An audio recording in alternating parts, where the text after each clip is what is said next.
On behalf of the Catholic Bishops' Conference of the Philippines, as president of the conference, I would like to extend my gratitude, especially to Professor Martin Schlag and the whole team of resource persons that conducted our seminar workshop on the topic of transparency, accountability, and evaluation.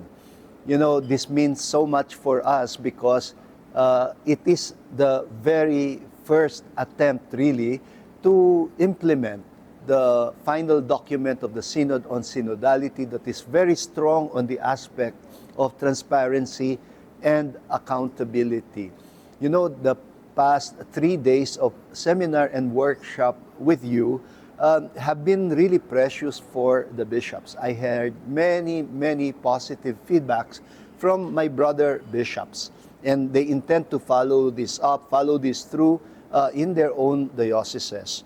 And I am happy to inform you that we have come up with an ad hoc committee for the National Synodal Transformation Process. And transparency and accountability will remain topmost among our priorities about the renewal of the structures of the local churches in the Philippines. So, once again, I would like to thank you from the bottom of my heart for your generosity and also for the generosity of the people who sponsored the past 3 days of our seminar workshop in the Catholic Bishops' Conference of the Philippines. This is Cardinal Pablo Virgilio David, Bishop of Caloocan and President of the Catholic Bishops' Conference of the Philippines. Thank you very much.